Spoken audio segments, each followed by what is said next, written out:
Well, I've tweaked my forecast a little bit, and I think you're going to enjoy what we're going to be seeing here. The heavier rainfall will be coming late in the afternoon and evening hours, and most of the days should be okay. I'm Storm Track 12 meteorologist Les Still here with your Thursday morning web quickcast, and let's take a look and see what we're going to be dealing with as we go through the day today. I am tracking sunshine for the morning, even into the mid-afternoon hours at the beaches before we start to get the storms in here.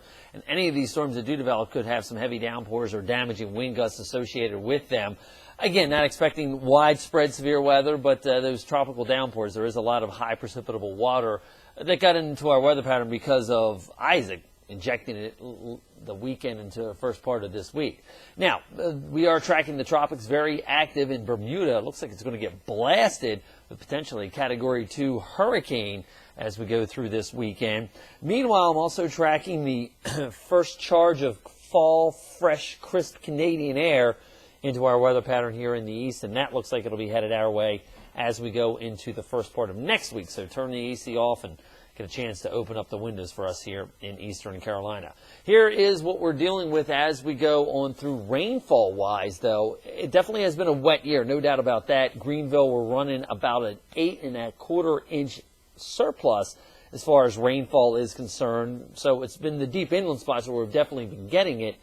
But look at Beaufort. Now, when I ran this graphic about a month ago, we were 6.5 inches below normal in Beaufort. We have now made up that deficit within this past month here and still are about average or slightly below average, about 1/2 of an inch below normal rainfall-wise. Meanwhile, we're just about 1.5 to 2 inches above normal in New Bern here. So you can definitely tell we've seen a very wet pattern here over the last several days, and guess what? Or the last several weeks. And guess what? In the next several days, we're going to be adding to that fact here for us in eastern Carolina. Here's where we stand as far as your threat tracker is concerned. The highest threat is going to be from the heavy downpours that we are going to be dealing with here in eastern Carolina. Not so much concerned as far as the potential for tornadoes are concerned or even hail. Again, it's going to be the heavy downpours and maybe some wind threats that are the biggest concerns for myself, for us, for later on this afternoon. And if you're going to be headed to the beaches, we still continue with that high rip current threat around as well. And then we'll see some more storms late Saturday afternoon into Sunday, which could have, again, some more heavy downpours with them. Storm Track 12 planning forecast for the day today does show temperatures upper 80s, near 90 degrees before those storms get going from west to east around 2 or 3 in the afternoon.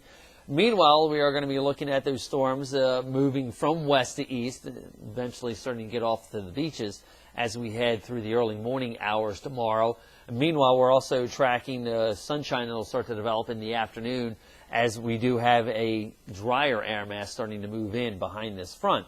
And that'll be with us for tomorrow afternoon. Again, maybe starting the day with some showers and maybe definitely some clouds up until, say, maybe early afternoon at the beaches. We'll see temperatures, though, jump into the upper 80s and low 90s yet again for tomorrow afternoon for us here in the east. Well, we had a pretty good bow echo derecho that developed.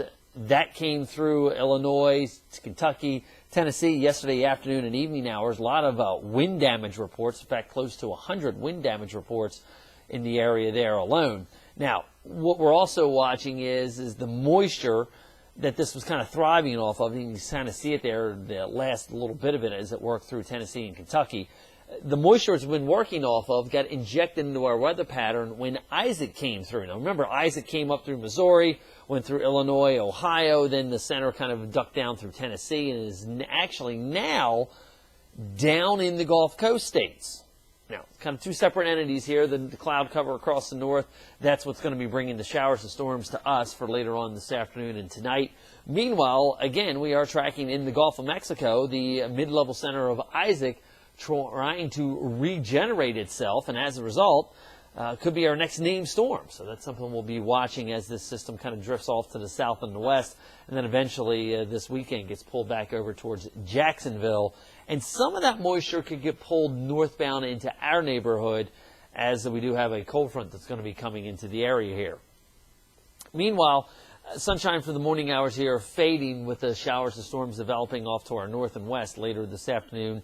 Take a look at future track here. You will notice by 3, 4, 5 o'clock that stronger line of storms off to our north and the west that gradually makes its way to the beaches as we go on through the evening hours here. Again, the front along the coast with some showers and storms scattered about overnight tonight. And there could be some action along the sea breeze front, not completely out of the realm of possibility as we go through the day tomorrow, but more sunshine for the afternoon hours than we're going to be seeing in the morning, no doubt about that. And meanwhile, we are also going to be watching the tropics. This, ladies and gentlemen, is Hurricane Michael, a Category 3 storm. Was upgraded to Category 3 early this morning. First Category 3 storm we've had all this year. Now, again, it's way out in the middle of nowhere.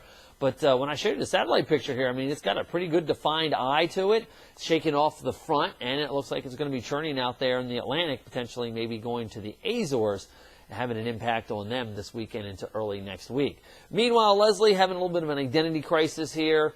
A lot of dry air being entrained into the system. Here is Bermuda, and you'll notice that the low-level center kind of tucked over here with the deeper convection shoved off to the north and the east as a result of a wind shear that this thing has been dealing with. But eventually, at least as far as the forecast models are concerned, this is going to be able to shake off that dry air, organize, start to tighten up, and blast Bermuda with potentially a strong Category 1, if not a Category 2 hurricane as we head on through this weekend. So here's how things play out. Notice the official forecast takes it up to a Category 2 storm as we go through the weekend, and then quickly races it up towards the Canadian provinces, maritime provinces that is, with potentially a landfall there. Now for us, the greatest threat and impact from this is going to be the high surf that we're going to be dealing with. And you can see some of the surf numbers, even 3, 4, 5 foot waves as we get closer to the coast. Meanwhile, out here, center of the storm, 20 to 30 foot waves, which again, it's out in the middle of the ocean. It's not completely out of the realm of possibility and not completely unheard of, but closer towards the beaches here, it's those 3, 4, 5 foot waves that are going to be breaking along the coast that we do need to alert you to. Planning forecast does show, as I said, kind of the tweak as far as the arrival and departure time of the storms, but it looks like things will be okay.